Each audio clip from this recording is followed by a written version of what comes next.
Right, here we are. Day one. We are leaving. The bikes are packed. Man, there's a lot of shit that went into those. But absolutely stoked. We're heading to Big Desert today, big ride.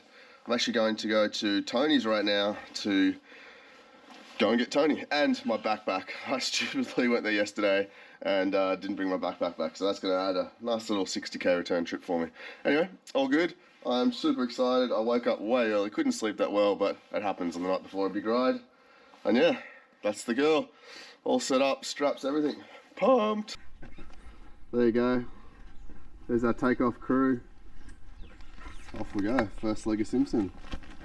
One KTM 890. Another KTM 890. With a slight oscillation problem because we loaded them up so much. Anyway, let's go. So after weeks of planning, we were finally leaving the beautiful Melbourne behind us. And I've got to say, we were both just pumped and also equally naive as to what the hell was in front of us, which was mostly a lot of fun, but definitely an eye-opener now that I sit back here in Melbourne and think about all the craziness we went through. But anyway, day one, we are trekking through from Melbourne City all the way to the lovely Big Desert, heading up through Horsham, the hill, Little Desert, and then up into Big Desert. The challenges really started once we hit Big Desert, but for now we just hit the tarmac all the way to basically the edge of Big Desert. Classic bastion here. I managed to get about 20 minutes out of Melbourne and I already couldn't feel my fingers. Tony graciously agreed to stopping at AMX, where I picked up some proper winter gloves which would see me through out of the rain and out of the cold and up into the desert where it'd be much warmer. I didn't want to bore you with too much black stuff and just getting up into the desert. After about a 5-hour drive, it gets pitch dark and Tony and I decide to make the relatively poor decision to continue to our campsite at Big Desert. You can see here the bike's just shaking left and right, and this is our first real foray into deep sand on these massive KTM 890s. Here you can see Tony looking more like a lighthouse than a motorcycle. The oscillations have just made him go left and right, and this was one of Tony's 7 crashes that night. Absolute hats off to him for continuing, because at this point we thought we'd bitten off way more than we could chew, until we arrived at about 9 PM at camp. I don't know if you can see us very well, but that was an absolute epic first day. Like deep talcum powder sand. Tony hammered it. I'm rooted. In the dark, mind you. Yeah, this is our camp spot that we arrived at. What time is it? 9 o'clock. Jesus. Anyway, fun and games. Good morning. Check out that pretty cool sunset. We made it through the night. It was far out, it was cold. I bought this. So good this morning, I bought this sleeping bag, which Tony did warn me about, for about, I don't know, not enough. It said it was good till about 8 degrees. I don't know how cold it was tonight, but it must have been a hell of a lot colder than 8 degrees. Man, check out that sunset. It's getting better by the second. You probably don't pick it up on the GoPro, but sunrise, it's awesome. Sunrise, that's the one. Yeah. That's how cold you were. Oh, yeah, I did not sleep very well last night, but that kind of makes it worth it. We're actually dipping. We're getting rid of the water out of the bikes because it's just so heavy on the sand. It makes it impossible. They dig into the sand, they swamp left and right. The back sticks out. We crashed a bunch last night on the dunes. Pitch dark, Big Desert. Pretty crazy first day. Hoping for a bit of an easier one today, although I suspect it might be just as hard. But anyway, up and at it. Right, so we've got about 120 k's to go, and it's deep sand. So we need to try and average 30-40 kilometers an hour to get out of this thing. Another concern is fuel. So we've got the theory that if the 2 bikes get to a quarter of a tank, he'll transfer the fuel into one bike, other rider goes and brings fuel back. Let's hope that doesn't happen. I guess that's what adventure's all about.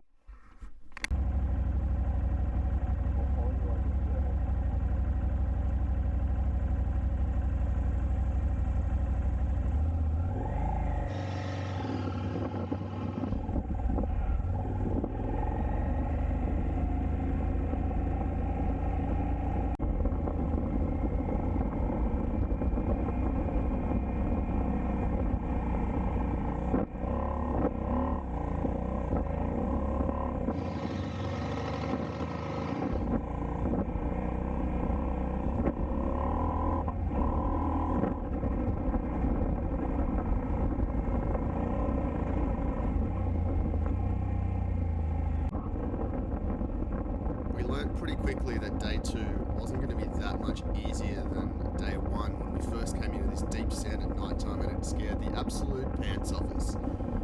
What we had to learn was to really give it a buttload of throttle and go much faster than we were going.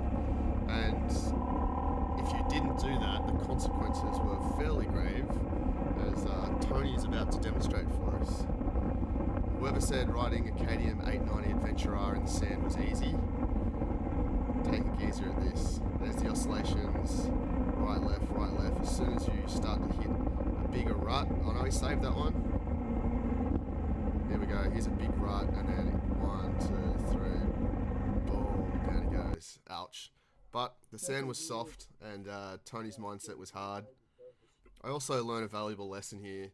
Don't get too far in front or behind, especially if you're riding as a pair. If someone goes down, you've got to go back and help them pick up the bike. And it's pretty hard to turn the bikes around, and it's a long walk back otherwise.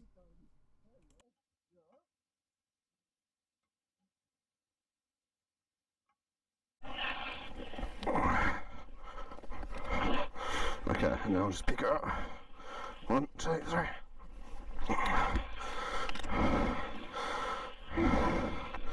You got it? It's going to be a bitch to get back on there. How about you get back on and I'll just hold your bike for you?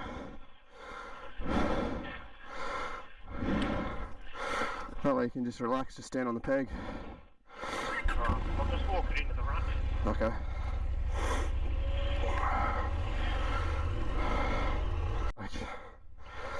Looks lonely there by itself. Yeah.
We were both starting to get it at this point, really keeping our speed high, sort of I guess around 50, 60, maybe even 70 kilometers an hour, and the bikes were so much more stable, except for a few moments.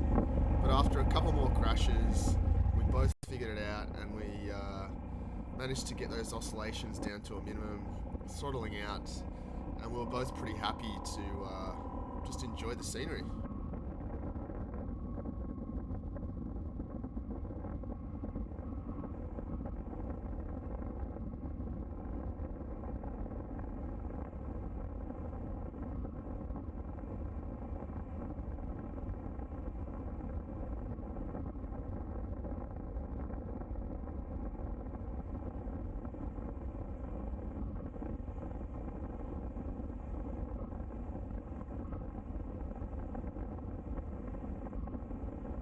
And just like that, we had made it through the thick sand of Little Desert and Big Desert and made it to the South Australian border.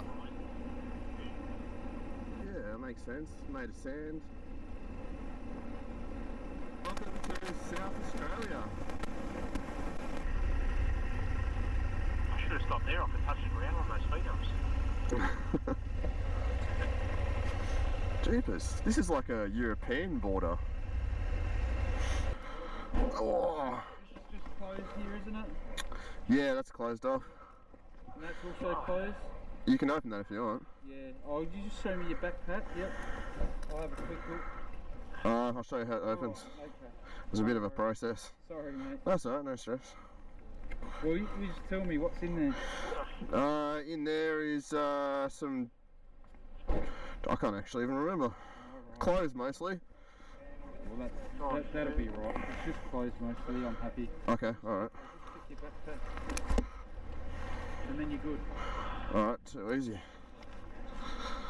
Oh, can you help us get that off? There we go. No, you're right, mate. You're right. You've got yours there.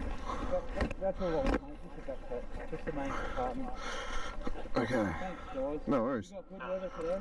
Yeah, it's awesome. Very good. Happy with that? Yep, thanks, mate. That's just dehydrated. And you just sit in here. Yeah. Thanks, Water. fellas. You're good to go. Alright, cheers.